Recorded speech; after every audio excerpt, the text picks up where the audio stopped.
Next year board का परीक्षा है, मैट्रिक लिखने वाले हो तो ये वीडियो आपके लिए, क्योंकि इस वीडियो में आप सीखोगे 2023 में जो क्वेश्चन आया है उसे कैसे सॉल्व करना है। हेलो स्टूडेंट, स्वागत है आपका आपके अपने यूट्यूब चैनल के क्लास में। तो इस वीडियो में हम लोग सीखेंगे कि 2023 के क्वेश्चन को कैसे सॉल्व करना है, और चलिए वीडियो को शुरू करते हैं। तो आपका पहला सवाल है 5005 का अभाज्य गुणनखंड है। गुणनखंड का मतलब होता है कि गुना के रूप में नंबर को लिख देना। गुना के रूप में नंबर को लिखना गुणनखंड कहलाता है। तो 5005 को गुना के रूप में हम लोग लिखेंगे, और इसके लिए हम लोग अभाज्य संख्या का यूज करेंगे, यानी कि वैसा संख्या जो एक और खुद से कटता है। ठीक है, तो सबसे पहले आप देख सकते हैं ये 5 से कट रहा है, तो 5 एका 5, 0 0, 5 एका 5। फिर ये 5 से नहीं कट रहा है, तो 5 के बाद हमें अभाज्य संख्या यूज करना है 7। ठीक है, 7, तो 7 एका 7 हो गया, यहां पर 3 बचेगा, 30 हो जाएगा। 7 चौके 28, 2 बच रहा है, 7 तिया 21। ये फिर 7 से नहीं कटेगा क्योंकि 7 दूना 14 हो गया, और फिर ये 3 बच जा रहा है। तो हम लोग यूज करते हैं 7 के बाद 11, तो 11 एका 11, 3 बचेगा, 11 तिया 33, और ये खुद एक अभाज्य संख्या है। तो 5 गुना 7 गुना 11 गुना 13, ये हमारा आंसर है। और इसको बनाने का सबसे और अच्छा तरीका है कि पहले आप तो ये इसको ऐसे बना लो, या फिर आप गुना करके भी चेक कर सकते हैं कौन वाला आंसर मैच कर रहा है। ठीक है, दूसरा क्वेश्चन, यदि विभाजन एल्गोरिथम हमारे चैप्टर से हट चुका है, लेकिन अगर हम आप जानना चाहे विभाजन एल्गोरिथम क्या होता है, तो यह होता है भाजक गुना भागफल प्लस शेषफल। ठीक है, आपको पता होना चाहिए। और यह होता है यहां पर भाज्य बराबर भाजक गुना भागफल प्लस शेषफल, और इसी को हम लोग लिखते हैं a बराबर बी क्यू प्लस आर। तो यहां पर बोला गया है कि यदि विभाजन एल्गोरिथम a बराबर बी क्यू प्लस आर में a का मान 72 है, q का मान 8 है और r का मान 0 है, तो आप b का मान बताइए। तो देखिए यहां पर b का मान निकालना है, तो a का मान हो गया 72, b का मान हमको निकालना है, b का मान ज्ञात करना है। ये हो गया 8 और ये हो गया 0, तो ये यहां पर तो खत्म हो जाएगा, यानी कि हमको मिलेगा b गुना 8 और 72 मिल जाएगा। जब हम लोग देखते हैं कि जो लेफ्ट में गुना के रूप में रहता है वो राइट में भागा में चला जाता है, तो 72 को बस 8 से हम लोग भाग करेंगे, और ये हमारा आंसर हो जाएगा दूसरा का, यानी कि 9। ठीक है, तो ये फॉर्मूला एक बेसिक फॉर्मूला है जिसे हम लोग पहले भी पढ़ चुके हैं। नेक्स्ट हम लोग देखते हैं कि 3√2 एक कैसी संख्या है, तो ये अपरिमेय संख्या है। अब सुनिएगा बात को ध्यान से, अगर कोई परिमेय संख्या को अपरिमेय संख्या के साथ जोड़ दिया जाए तो आपको मिलेगा अपरिमेय। ठीक है, अगर कोई परिमेय संख्या को अपरिमेय के साथ घटा दिया जाए, या फिर अपरिमेय को परिमेय के साथ घटा दिया जाए, दोनों को आप चेंज कर सकते हैं, तब भी आपको मिलेगा अपरिमेय। क्या मिलेगा? अपरिमेय। फिर से, अगर आप कोई परिमेय संख्या और कोई अपरिमेय संख्या को गुना करते हो तब भी आपको मिलेगा अपरिमेय। क्या मिलेगा? अपरिमेय। और अगर आप कोई अपरिमेय और परिमेय को भाग करते हो तब भी आपको मिलेगा अपरिमेय। अच्छा ठीक है, तो हमेशा अपरिमेय मिलेगा, लेकिन जोड़ने और घटाने के समय आपका जो परिमेय संख्या है वो कुछ भी रहे चलेगा, लेकिन जब आप गुना और भाग करोगे तो जो आपका परिमेय संख्या रहेगा उसको आपको 0 नहीं लेना है, क्योंकि 0 लोगे तो पूरा 0 करके उसको परिमेय बना देगा। ठीक है, तो यहां पर 0 नहीं लेना है। तो कुल मिलाकर हम यह कह सकते हैं कि परिमेय और अपरिमेय को जोड़ो, परिमेय और अपरिमेय को घटाओ, गुना करो, भाग करो, कुछ भी करो, आपको हमेशा क्या मिलेगा? अपरिमेय संख्या। इसीलिए यह क्या है? अपरिमेय संख्या। तो परिमेय और अपरिमेय का अगर आपको मिश्रण दिखेगा तो आप समझ जाइएगा कि वो अपरिमेय है। लेकिन एक बात याद रखना कि गुना और भाग करने के समय 0 ना रहे परिमेय, अगर 0 रहेगा तो 0 बना करके इसको 0 कर देगा। ठीक है, नेक्स्ट, 35/50 का दशमलव प्रसार कैसा है? दशमलव प्रसार कैसा है? ठीक है, तो दशमलव प्रसार 3 टाइप का होता है। ठीक है, एक होता है जिसके दशमलव के बाद के अंक को गिन सकते हैं, और इसको बोला जाता है शांत दशमलव प्रसार।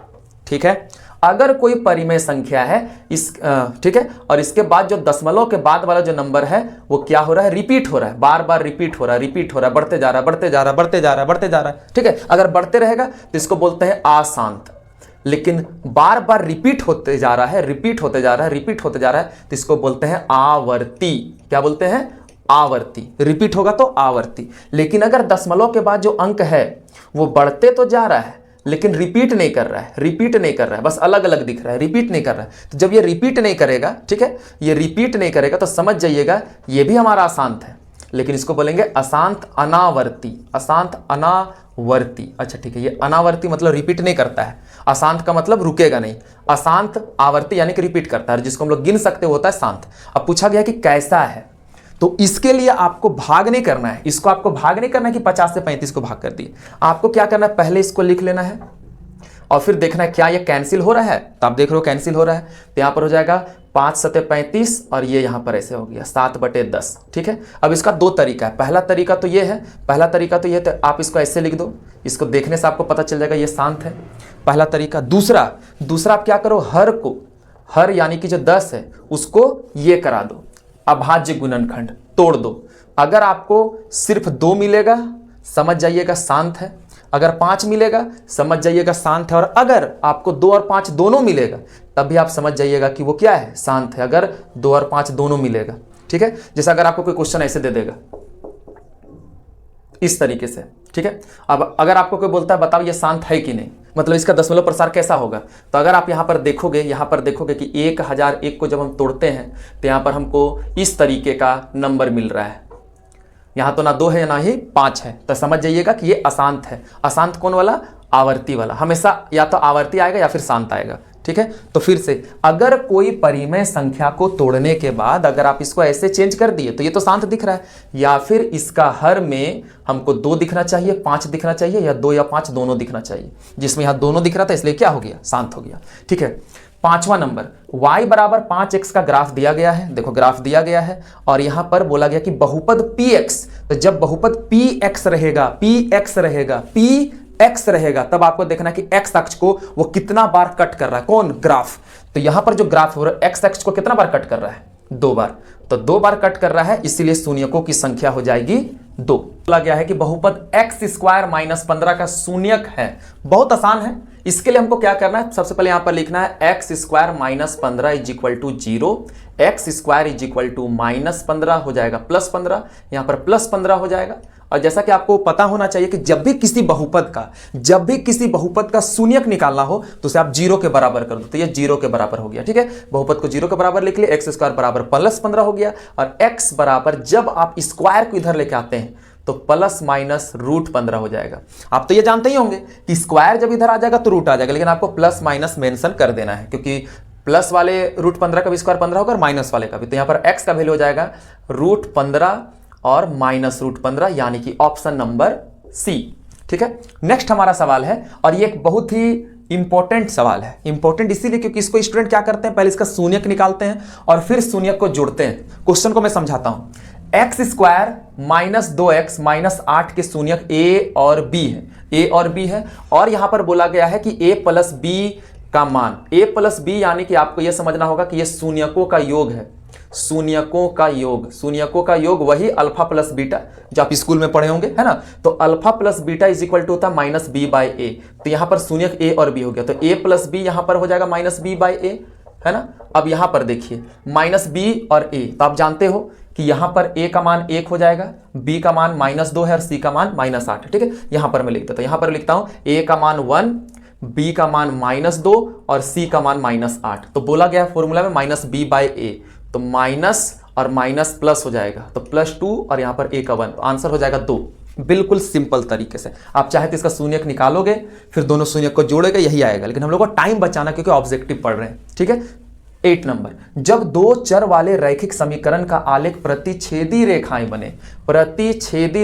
बने तो उनका केवल एक होता है। ठीक है, एक हल होता है, क्या होता है, एक हल होता है। ठीक है, जब आपका रेखा समांतर बने तो कोई हल नहीं, और जब आपका रेखा ऐसे बने इस तरीके से तो इसको संपाती रेखा बोलते हैं, इसका होता है अपरिमित रूप से अनेक हल।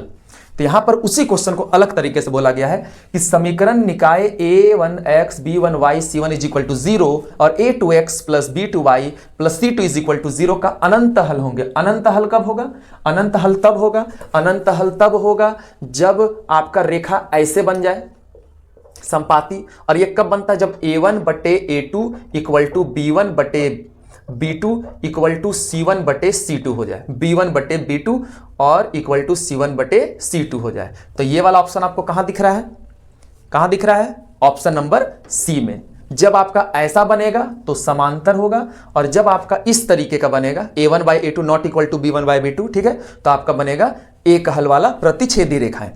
अब रैखिक समीकरण युग्म 2x प्लस वाई बराबर 5 और 3x प्लस 2y बराबर 8 का हल है। मतलब इसका क्या हल है, जिसमें ये चारों में से किसी एक मान को रखेंगे तो वो समीकरण को संतुष्ट कर देगा, ठीक है, यानी कि LHS और RHS बराबर आ जाएगा। तो इसके लिए आपको क्या करना, दोनों समीकरण को लिख लेना। जैसे 2x प्लस वाई बराबर 5, ये मैंने पहला समीकरण लिख लिया, और 3x प्लस 2y बराबर 8। अब आपको क्या करना है कि दोनों समीकरण में या तो x या फिर y के गुणांक को मैच कराना, उसके कोफिशिएंट को मैच कराना है, यानी कि उसके साथ वाला नंबर को मैच कराना है। x का 2 है, x का 3 है, मैच नहीं कर रहा है। y का 2 है, y का यहां पर 1 है, मैच करा सकते हैं कब, जब इसको 2 से गुना कर देंगे। तो चलो इसको 2 से गुना कर देते हैं, तो 2 दूना हो जाएगा 4x और सभी से गुना होगा, फिर ये हो जाएगा 2y और फिर यहां पर हो जाएगा 10। इसको इससे इससे और इससे गुना कर दिए। अब देखो ये पुराना वाला लिखने के बाद आप देख रहे हैं कि y का गुणांक मैच कर रहा है, y का गुणांक मैच कर रहा है। जब गुणांक मैच कराओगे तब आप देखोगे कि क्या साइन मैच कर रहा है, ठीक है। अगर साइन मैच करेगा, अगर साइन मैच करेगा तो आपको क्या करना है, घटाना है, ठीक है। और अगर साइन अलग अलग रहेगा, अलग अलग रहेगा, तब आपको क्या करना है, जोड़ना है। तो बोलो यहां पर जो मैच कर रहा है उस जिसका गुणांक सेम है उसका साइन मैच कर रहा है, हाँ दोनों का मैच कर रहा है, प्लस प्लस, तो क्या करेंगे, घटाएंगे। साइन मैच घटाएंगे, साइन अलग अलग जोड़ेंगे, साइन मैच घटाएंगे, साइन अलग अलग जोड़ेंगे, अलग अलग में जोड़ेंगे, मैच करेगा तो घटाएंगे, ठीक है। तो घटा देते, तो घटाने पर साइन चेंज हो जाएगा, ये कट गया क्योंकि ये प्लस माइनस कट गया।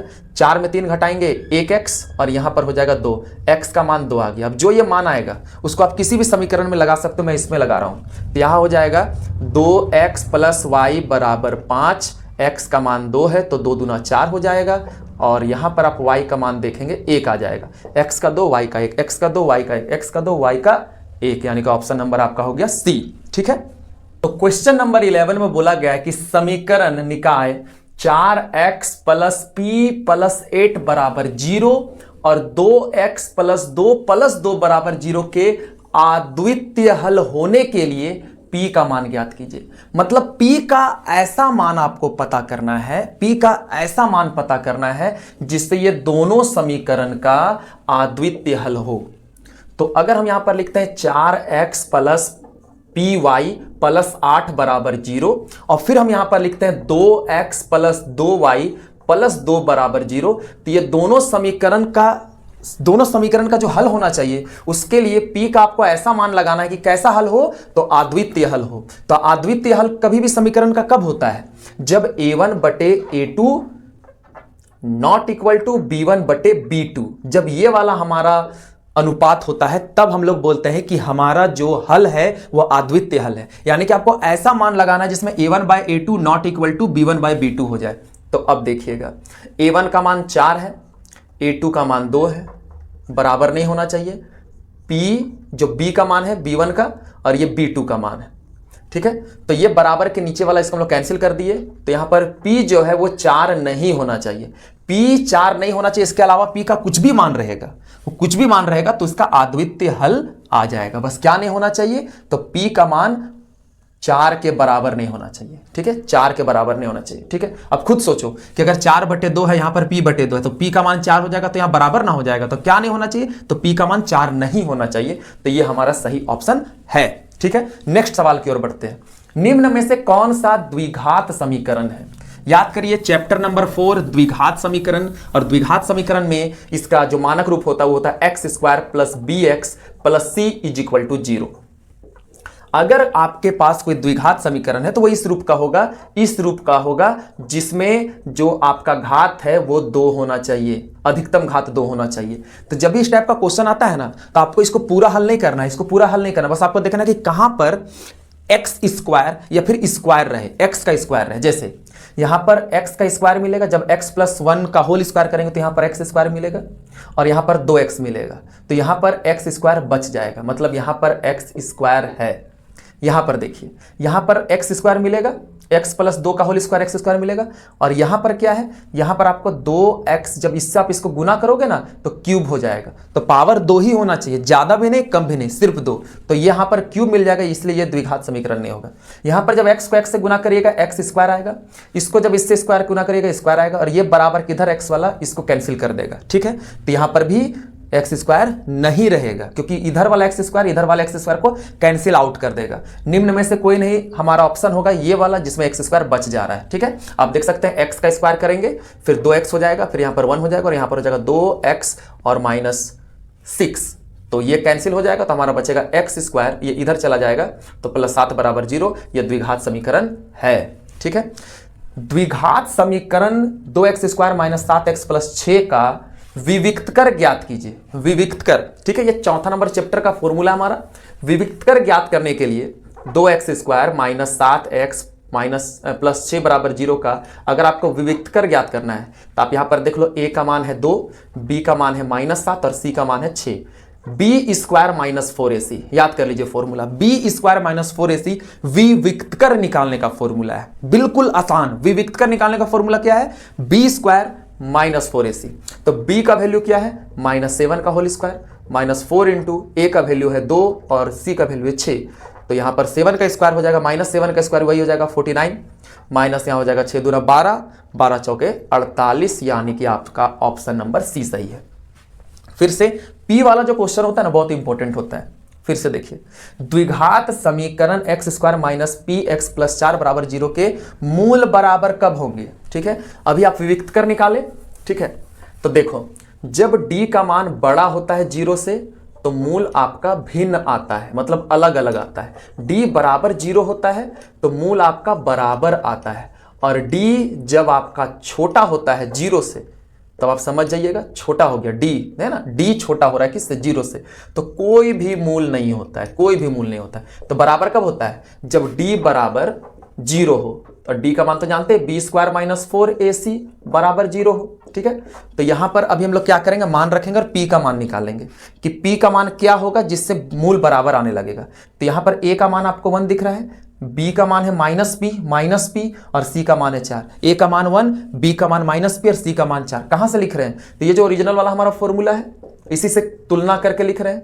x स्क्वायर के साथ a रहता है, x के साथ b रहता है, c रहता है कांस्टेंट। x स्क्वायर के साथ a रहता है तो x स्क्वायर के साथ यहां पर a हो गया। ठीक है, तो यहां पर b का मान है -p, तो -p का होल स्क्वायर कर दिए, -4 गुना a का मान है 1 और c का मान देख लो, c का मान है 4 बराबर 0। -p का स्क्वायर करेंगे तो p स्क्वायर हो जाएगा, यहां हो जाएगा 4 चौके 16, यहाँ 0 हो गया, तो p स्क्वायर बराबर 16। तो p का मान हो जाएगा यहाँ पर √16, तो p का मान हो जाएगा यहाँ पर +-4। ठीक है, क्योंकि यहां पर हम बोले थे ना प्लस माइनस आएगा, लेकिन आप देखिए यहाँ p का मान 4 भी और -4 भी है। ठीक है, तो आपके ऑप्शन में क्या दिख रहा है, ये वाला दिख रहा है ना, तो प्लस वाला ले लेंगे तो +4 हमारा राइट आंसर हो जाएगा। ठीक है, तो p का मान क्या हो गया 4 प्लस में। द्विघात समीकरण x स्क्वायर + 5x - 6 का घात होगा। घात यानी कि बहुपद में चर का पावर, चर का अधिकतम पावर, चर का बड़ा वाला पावर, अधिकतम, हाईएस्ट पावर। तो हाईएस्ट पावर आपको कौन सा दिख रहा है, हाईएस्ट पावर दिख रहा है 2, और द्विघात समीकरण में हाईएस्ट पावर तो 2 ही होगा ना, द्विघात समीकरण है। ठीक है, क्वेश्चन नंबर 16 में बोला जा रहा है कि 0.6, 1.7, 2.8, 3.9 AP दिया हुआ है, और अगर AP का सारवंतर निकालना है, AP का सारवंतर निकालना है तो दूसरा वाला से पहला को घटा दो, तीसरा वाला से दूसरा को घटा दो, चौथा वाला से तीसरा वाला पद को घटा दो, यानी कि सेकंड से फर्स्ट को घटाओ, थर्ड से सेकंड को घटाओ, या फिर फोर्थ से थर्ड को घटाओ, मतलब एक पीछे घटाना है। तो वहां पर है 1.7 माइनस 0.6, 1.1 आएगा, 2.8 माइनस 1.7, देख रहे हो ना, तीसरा से दूसरा लिए, है ना, तीसरा से क्या ले रहे हैं, तीसरा से दूसरा, तो यहां पर आ जाएगा 1.1। फिर क्या है A4 क्या है 3.9 माइनस 2.8, यहां पर भी आ रहा है 1.1, यानी कि सारवंतर हो जाएगा 1.1। इस AP का 30वां पद निकालना है। तो सबसे पहले आप उस वीडियो को देख रहे हैं जिसमें आप सीखोगे सबसे इजी तरीके से कि 30वां पद 20वां पद कैसे निकाला जाता है। तो सबसे पहले अगर आपको AP दिया हुआ है, बात एकदम नोट कर लो, क्या कर लेना है, नोट कर लेना है कि अगर आपको एपी दिया हुआ है तो एपी क्यों दिया हुआ रहता है, एपी इसीलिए दिया हुआ रहता है क्योंकि आप उसका प्रथम पद और सार्वंतर पहले निकालो। एपी क्यों दिया हुआ रहता है, एपी इसीलिए दिया हुआ रहता है क्योंकि इसका फर्स्ट टर्म पहला पद और सार्व अंतर निकालना है यानी कि डी। तो ए होता है प्रथम पद यानी कि 10 हो गया, इसका प्रथम पद 0.6 हो जाता और सार्व अंतर कैसे था, 7 में 10 घटाएंगे, ऐसे नहीं कि 10 बड़ा था तो नियम नहीं चेंज करना है, दूसरा से पहला, तो यहां पर दूसरा से पहला घटा देंगे तो -3, इसीलिए दिया हुआ रहता है एपी। ठीक है, क्वेश्चन जो बनाता बोलता है ऐसा है बाबू कि एपी दे रहे हैं मतलब ए और डी निकाल लेना है। इसके बाद अगर आपको बोलेगा 30वां पद, ठीक है, इसके बाद 30वां बोलेगा इसका मतलब है A30, 20वां बोलेगा तो A20, 10वां बोलेगा तो A10।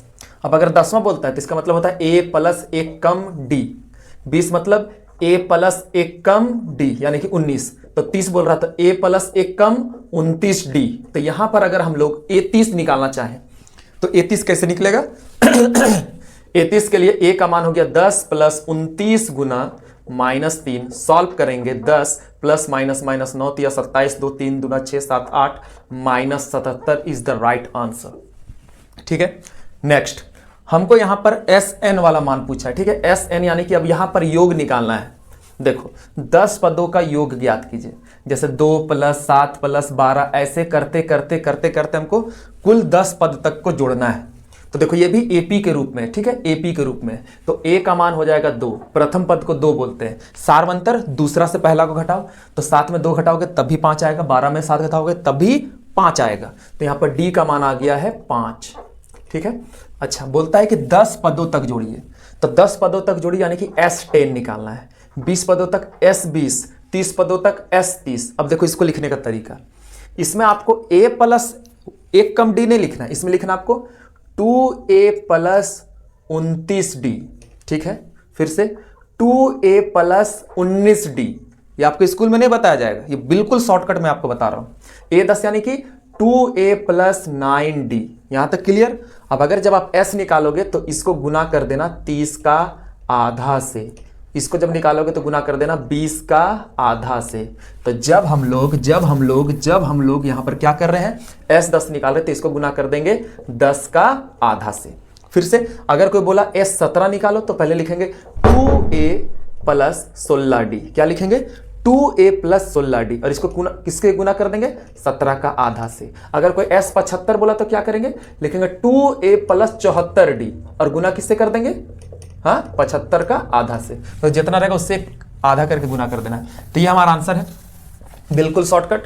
तो ए का मान है 2, तो 2 दूना 4 प्लस डी का मान है 5, तो 45, और ये गुना हो रहा होगा 5 से, तो यहां पर हो जाएगा आपका 49 गुना 5, तो यहां हो जाएगा 9 × 5 = 45, 4 20 और 24 245, ऑप्शन नंबर सी।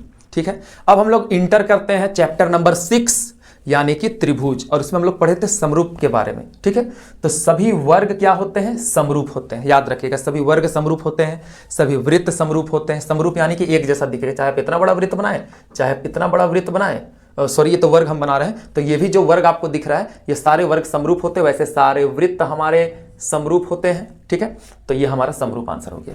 अब एक इंपॉर्टेंट बात, एकदम इंपॉर्टेंट बात ध्यान से सुन लीजिए। ठीक है, यहां पर क्या बोला गया है कि त्रिभुज ABC में DE क्रमशः AB और AC 2 बिंदु है।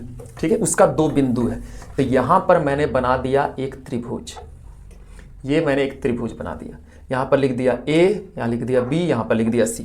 AB और AC पर D और E है, AB पर D है और AC पर E है। ठीक है, इसको ऐसे मिला दो, ये हम लोग थेल्स प्रमेय की ओर आगे बढ़ रहे हैं। ठीक है, अच्छा DE समांतर BC है, DE समांतर BC। अगर कभी भी आप एक त्रिभुज बनाते हैं, जिसमें 2 बिंदु को ऐसे मिला दिए, तो ये वाला रेखा अगर यहां पर समांतर है, तो अगर ये वाला इसके समांतर है तो ये छोटा वाला AD बटे DB, AD/DB AE और EC के बराबर हो जाता है। फिर से अगर हम एक त्रिभुज बनाते हैं PQR, और अगर हम यहां पर बना देते हैं XY, ये इसका समांतर है, तो थेल्स प्रमेय से, यहां पर मैं लिख देता हूं थेल्स प्रमेय से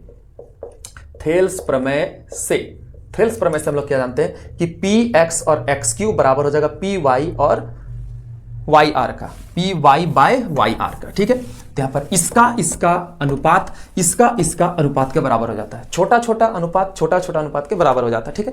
तो यहाँ पर इसका अनुपात दिया हुआ है, देखो एडी और डीबी का अनुपात दिया हुआ है 2/3, ये अनुपात है, अनुपात को चेंज करके लिख दिए। एई का दिया हुआ 1.6, क्या निकालना है, ईसी निकालना है, क्रॉस मल्टीप्लाई करेंगे, ये ईसी इधर चला जाएगा, ये हो जाएगा 16 × 48 और ये यहां पर आ जाएगा, कैंसिल करेंगे 2.4 इज द राइट आंसर, ठीक है। नेक्स्ट सवाल ध्यान से सुनिए। अगर कोई दो त्रिभुज समरूप है, ठीक है, समझ गए, अगर कोई दो त्रिभुज समरूप है और उसका भुजा का अनुपात रहे, भुजा का अनुपात दिया हुआ रहे, भुजा का अनुपात, और आपसे पूछे क्षेत्रफल का अनुपात, उसी त्रिभुज का क्षेत्रफलों का अनुपात, तो क्या करना है, ठीक है।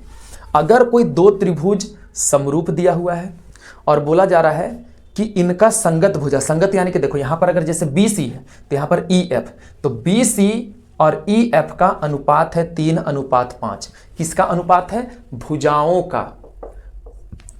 का अनुपात कितना है, 3:5। और आपसे पूछा जा रहा है इनके क्षेत्रफल, इसका मतलब है AR एरिया, इस त्रिभुजों के क्षेत्रफलों का अनुपात पूछा जा रहा है। तो आपको क्या करना है, बस स्क्वायर कर देना है, बस 3 का स्क्वायर 9, 5 का स्क्वायर 25। भुजाओं का अनुपात रहेगा, क्षेत्रफलों का अनुपात बोलेगा, स्क्वायर कर देना। क्षेत्रफलों का अनुपात रहेगा, भुजाओं का अनुपात पूछेगा, स्क्वायर रूट कर देना है। भुजा छोटा होता है, क्षेत्रफल बड़ा होता है, तो हम लोग स्क्वायर कर देंगे, क्या कर देंगे, स्क्वायर कर देंगे। बिंदु P 0,0 और Q -3, -4 के बीच की दूरी ज्ञात कीजिए। अगर आपको दो बिंदु की, ठीक है, अगर आपको दो बिंदु के बीच की दूरी ज्ञात करना है बिना फॉर्मूला का आप दूरी ज्ञात कर सकते हैं। कैसे, तो सबसे पहले आप इसको अंडर रूट लगा लो। क्या लगा लेना है, अंडर रूट। पहला वाला को पहला वाला से घटाना है, या तो आप इससे इसको घटाओ या फिर इससे इसको घटाओ, ठीक है। तो पहला वाला को पहला वाला से घटाना है, तो -3 और -0, -3 का स्क्वायर हो गया, प्लस -4, दूसरा वाला को दूसरा वाला से घटाओ। थीम समझिए, पहला वाला को पहला वाला से घटा देंगे और दूसरा वाला को दूसरा वाला से घटा देंगे, तो -4 और -0 कितना हो जाएगा, -4 हो जाएगा। -4 और -0 कितना हो जाएगा, -4 हो जाएगा, ठीक है। अब माइनस का स्क्वायर करो या प्लस का स्क्वायर करो, आंसर हमेशा प्लस में आता है। तो 3 का स्क्वायर हो जाएगा 9, 4 का स्क्वायर हो जाएगा 16 और जोड़ेंगे तो आ जाएगा √25 और इसका वर्गमूल हो जाएगा 5। तो ये रहा आपका आंसर 5 इकाई, ठीक है। फिर से बिंदु 1,2 और 3,4 को मिलाने वाले रेखाखंड, ठीक है, एकदम कॉन्सेप्ट को अच्छे से समझिए, ठीक है।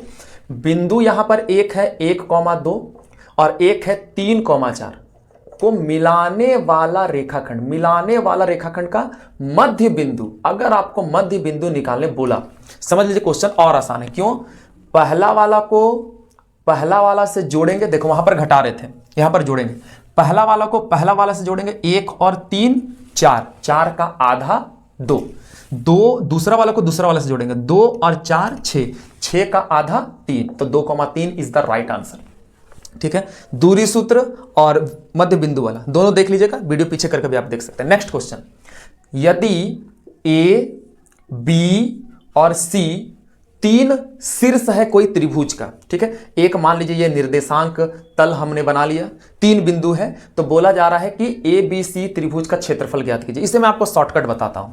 0,0 कहां पर बनता है, यहां पर बनता है। क्यों, क्योंकि इसको बोलते हैं मूल बिंदु, ठीक है। फिर है 4,0, 4,0 x,0 के रूप का है, और जहां पर y0 रहे, x का मान रहे, वो बनता है x अक्ष पर। कहां बनता है, x अक्ष पर। x,0 कहां पर बनता है, x अक्ष पर। कहां पर बन रहा है, 4,0, यहां से यहां तक का दूरी कितना है, 4, ठीक है। तो 4,0 यहां पर है दूसरा बिंदु, ये बिंदु A हो गया 0,0, ये बिंदु B हो गया। एक क्या है 0,-1, 0,-1 में x का मान नहीं है, y का मान है, y का मान है तो कहां पर बनेगा, y एक्सिस में बनेगा, y अक्ष पर बनेगा, y अक्ष पर। कहां पर बनेगा, तो ये बनेगा यहां पर 0,1, यहां पर 1 है, 2 है, 3 है, 4 है, यहां पर 1 है, 2 है, 3 है, 4 था, ठीक है। तो हमको ये वाला बिंदु और ये वाला बिंदु को ऐसे मिला देते हैं, ठीक है। तो ये वाला त्रिभुज ये वाला त्रिभुज का हमको निकालना है, ये त्रिभुज का निकालना है क्षेत्रफल।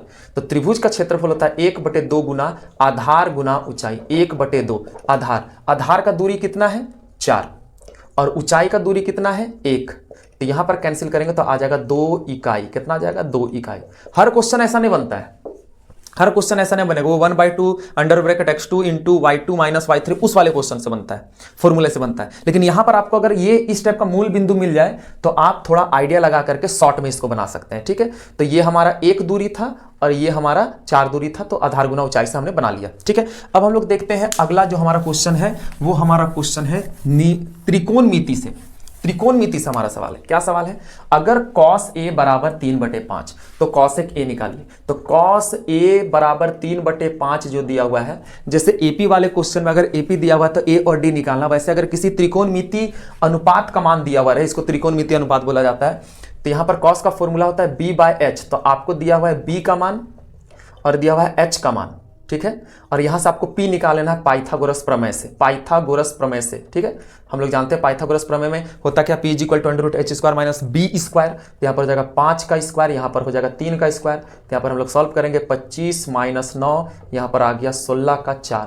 तो P का मान कितना आ गया? P का मान आ गया है 4, B का मान आ गया है 3 और H का मान आ गया है 5। हमको निकालना cosec a। cosec a जो होता है, cosec a का जो वैल्यू होता है वो होता है h/p।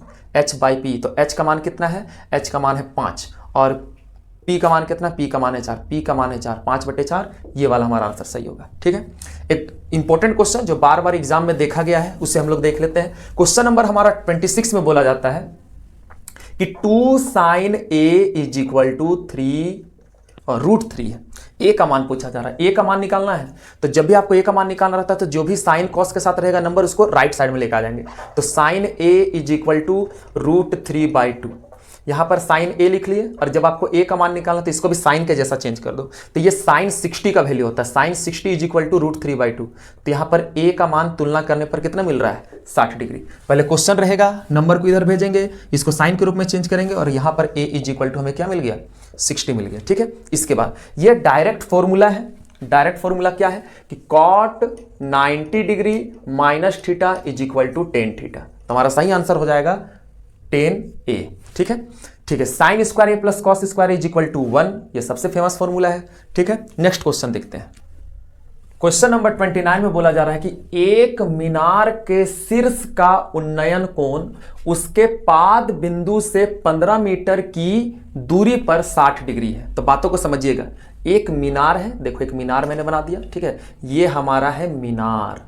क्या है? मीनार। और मीनार के शीर्ष का उन्नयन कोण, तो शीर्ष का उन्नयन कोण ऐसे बनेगा, ऐसे बनेगा उन्नयन कोण। ठीक है, उन्नयन कोण उसके पाद बिंदु से, ये मीनार का पाद बिंदु होता है। ठीक है, मीनार के पाद बिंदु से 15 मीटर दूर, 15 मीटर दूर। ठीक है, कितना मीटर दूर? 15 मीटर दूर। तो मीनार के पाद बिंदु से 15 मीटर दूरी पर एक बिंदु है और उससे इस मीनार के शिखर का उन्नयन कोण कितना डिग्री है?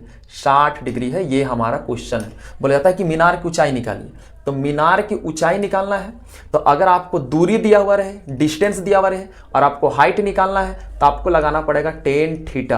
तो tan थीटा = p/b होता है। तो यहाँ पर थीटा का मान है 60 डिग्री और p का मतलब होता है लंब। तो लंब यहाँ पर मीनार की ऊंचाई है, तो मीनार की ऊंचाई को h मान लेते हैं, हाइट निकालना h मान लिए और दूरी यहां पर है 15। अब हम लोग सभी जानते हैं tan 60 का मान होता है √3, तो h/15 हो गया और जब ये यहां पर जाएगा तो h का मान आ जाएगा 15√3 मीटर। ठीक है, 15√3 metre is the right answer. फिर से ये मीनार की ऊंचाई है और हमको दूरी दिया गया था, तो ऊंचाई रहेगा, दूरी रहेगा और हमको ऊंचाई दूरी का कॉन्सेप्ट रहेगा, तो आपको निकालना है यहाँ पर tan थीटा से। तो tan थीटा का यहाँ पर थीटा का मान 60 हो गया, h यानी कि ऊंचाई हमको निकालना था, बाकी सब कैलकुलेशन है। तो हाइट आ गया 15 मीटर, 15√3 मीटर। अगला क्वेश्चन, किसी वृत्त के बाह्य बिंदु से खींची गई स्पर्श रेखाओं की संख्या कितनी होती है? ये एक आप वृत्त देख रहे हैं, ये वृत्त का बाह्य बिंदु है। तो बाह्य बिंदु से एक स्पर्श रेखा ये है, एक ये दूसरा स्पर्श रेखा है, तो आंसर होगा 2। लेकिन कुछ छोटे छोटे बात को मैं बताता हूं। ये वृत्त हो गया, अगर आप एक ऐसा रेखा खींचते हैं जो वृत्त को ऐसे करके स्पर्श करके, ये वृत्त को स्पर्श करके चला जा रहा है, तो इस रेखा को हम लोग बोलते हैं स्पर्श रेखा। क्या कहते हैं? स्पर्श रेखा कहते हैं। तो याद रखिएगा कि वृत्त के बाहर अगर हम एक बिंदु ले लिए तो एक ऐसे स्पर्श रेखा खींच सकते हैं और एक इस तरीके से स्पर्श रेखा खींच सकते हैं। अगर एक और खींचना चाहेंगे तो यहाँ दो बिंदु को प्रतिच्छेद करने लगेगा, किसको? वृत्त को, और इसको हम लोग कहते हैं छेदक रेखा। क्या कहते हैं? छेदक रेखा। तो स्पर्श रेखा किसको कहते हैं? जो एक बिंदु पर स्पर्श करते जाता है, और वो कितना होता है? वृत्त के बाह्य बिंदु से 2। ठीक है, नेक्स्ट सवाल एक इंपॉर्टेंट सवाल है और इसका थ्योरम आप लोगों को इस वीडियो में ही मिलेगा, है ना। इसका थ्योरम हम लोग नेक्स्ट वीडियो में सीखेंगे, लेकिन अभी हम लोग शॉर्ट में देखते हैं कि दी गई आकृति में यदि POPA 35 डिग्री है, OPA ये कितना डिग्री का है? ये 35 डिग्री का है। AOP का मान निकालना है, AOP केंद्र वाला का मान निकालना है। ठीक है, तो आपको बता देते हैं, ये हो गया वृत्त, ये क्या हो गया? वृत्त, और ये हो गया स्पर्श रेखा। ये क्या हो गया? स्पर्श रेखा। तो जो त्रिज्या होता है, त्रिज्या, ठीक है, त्रिज्या स्पर्श रेखा पर लंब होता है, त्रिज्या स्पर्श रेखा पर लंब होता है। वृत्त के किसी बिंदु पर खींची गई स्पर्श रेखा और त्रिज्या के बीच का कोण कितना होता है? 90 डिग्री। तो ये कोण कितना हो जाएगा? 90। तो ये 90 हो गया और ये 35 हो गया। तो 90 और 35 आप यहां पर देख सकते हैं, हो जाएगा आपका 125। तो 125 हो गया, और त्रिभुज के 3 कोण गुण से हम लोग 180 जानते हैं, तो 125, और यहां पर आप देख सकते हैं 65 आपका हो जाएगा 180। तो इसका सही आंसर 165, बिल्कुल आसान है। ये 35 था, ये 90 हो गया, और इसका हमको मान निकालना था। यदि एक वृत्त के P से वृत्त के O केंद्र वाले किसी वृत्त पर PA और PB स्पर्श रेखाएं 80 डिग्री का कोण बनाती है, परस्पर कितना डिग्री के कोण पर झुकी हुई है? 80 डिग्री के कोण पर झुकी हुई है। बाहर एक बिंदु आपको P दिख रहा है, केंद्र O दिख रहा है। P से एक ऐसे स्पर्श रेखा बना सकते हैं, एक दूसरा स्पर्श रेखा बना सकते हैं। हमने अभी सीखा कि वृत्त के बाह्य बिंदु से केवल 2 स्पर्श रेखाएं बनाई जा सकती है, और इन दोनों स्पर्श रेखाओं के जो बीच का कोण है वो परस्पर कितना डिग्री के कोण पर झुका हुआ है? 80। अगर आपको ये वाला कोण दे दिया और आपको इसके जस्ट सामने बोला कि केंद्र का बताइए, तो ये दोनों कोण को जोड़ते हैं तो 180 डिग्री होता है। वृत्त के बाह्य बिंदु से खींची गई स्पर्श रेखाओं के बीच का कोण और स्पर्श बिंदु से केंद्र पर अंतरित कोण संपूरक होते हैं, यानी कि ये 80 है तो ये हो जाएगा 100 डिग्री। कितना हो जाएगा? 100 डिग्री। तो इसका सही आंसर है 100 डिग्री। लेकिन यहां पर बोलता है POA बराबर होगा POA।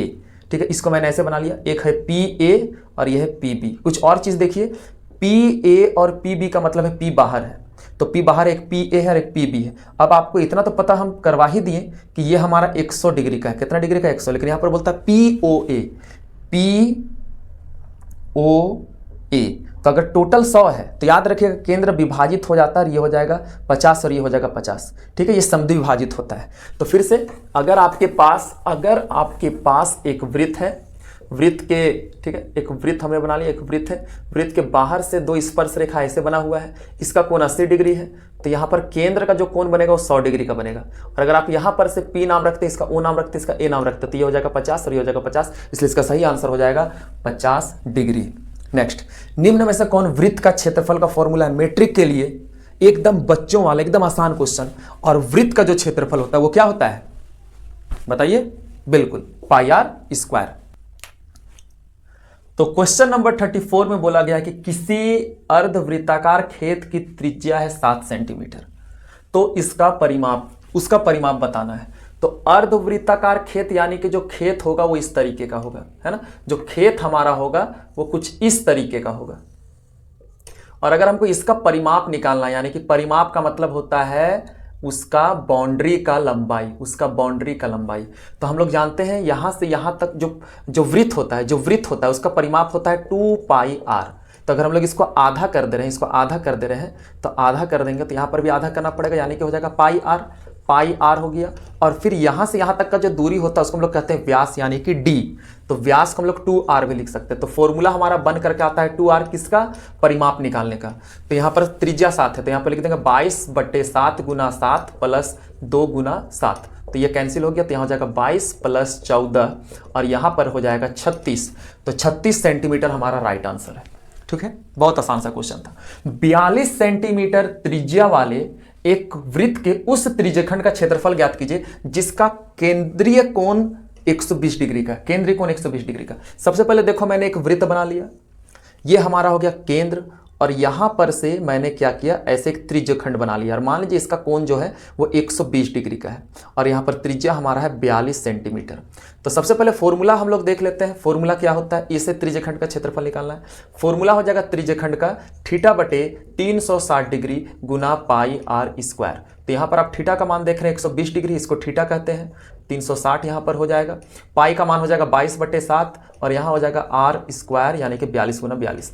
तो ये हो जाएगा 12 तिया 36, पूरा कट गया, 7 छक 42, 3 दूना 6, तो यहाँ पर हो जाएगा 44 गुना 42। तो इसको हम लोगों को गुना कर लेना है। गुना जब आप करिएगा तो आपको इसका आंसर मिल जाएगा और यहाँ पर हो जाएगा 8481 यानी कि 1848 सेंटीमीटर स्क्वायर, क्योंकि हम लोग क्षेत्रफल निकाल रहे हैं। नेक्स्ट हमारा सवाल है और बहुत इंटरेस्टिंग सवाल है, ठीक है। इसको जनरली फॉर्मूला हम लोग लिखते नहीं है, लेकिन यहाँ पर आपको मैं समझा दे रहा हूँ कि घनाभ के कोरों की लंबाई क्रमशः 3, 4 और 12 सेंटीमीटर। कोरों की लंबाई का मतलब आप लोग समझे, कोरों की लंबाई यानी कि उसका किनारा, ठीक है, किनारा जिसको हम लोग कहते हैं एज। तो ये हमको यहाँ पर एक घनाभ बन गया है, ये घनाभ बन गया, ठीक है। ये घनाभ में हम लोग को क्या बोला जा रहा है कि इसका लंबाई, मान लीजिए सबसे बड़ा वाला वैल्यू को मैंने लंबाई ले लिया।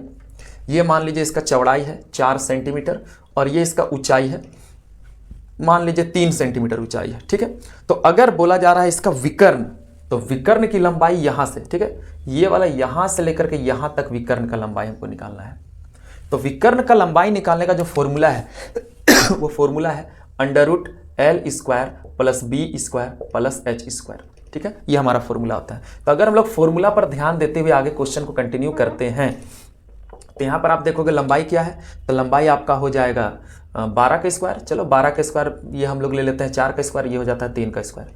तो आप यहाँ पर देखोगे सॉल्व अब हम लोग करते हैं, तो यहाँ पर हो जाएगा 144 + 16 + 9, सबको जोड़ेंगे तो आ जाएगा 169 और इसका आंसर आ जाएगा 13 सेंटीमीटर। तो आंसर हमारा हो जाएगा 13 सेंटीमीटर, ठीक है। फिर एक छोटा सा सिंपल सा सवाल है। सिंपल सा सवाल क्या है, यहाँ पर बोला जाता है कि प्रथम 3 लगातार प्राकृत संख्या का माध्य निकालिए। प्राकृत संख्या वैसी संख्या है जो कहाँ से स्टार्ट होती है, 1 से स्टार्ट होती है। गणन संख्याओं को प्राकृत संख्या कहते हैं। तो 1 + 2 + 3 और 3 अनुपात में यहाँ पर हम लोग क्या करेंगे, माध्य निकाल लेंगे, ठीक है। प्रेक्षणों का कुल योग बटे प्रेक्षणों की कुल संख्या, तो यहाँ पर हो जाएगा 6/3 और आंसर हमारा हो जाएगा 2, इसलिए 2 राइट आंसर है। संचयी बारंबारता वक्र, संचयी बारंबारता वक्र जब हम लोग संचयी बारंबारता और क्या करते हैं, वर्ग अंतराल के बीच में जो हमारा ग्राफ होता है उससे हम लोग कहते हैं संचयी बारंबारता वक्र और इसका दूसरा नाम है त्वरण। क्या नाम है, त्वरण। एक क्वेश्चन ऐसे भी आया था, जैसे यहाँ पर तो देख लो संचयी बारंबारता वक्र को त्वरण कहा जाता है, या फिर वर्ग अंतराल और संचयी बारंबारता यानी कि कम्युलेटिव फ्रीक्वेंसी के बीच में जो हमारा ग्राफ बनता है उसे हम लोग क्या कहते हैं,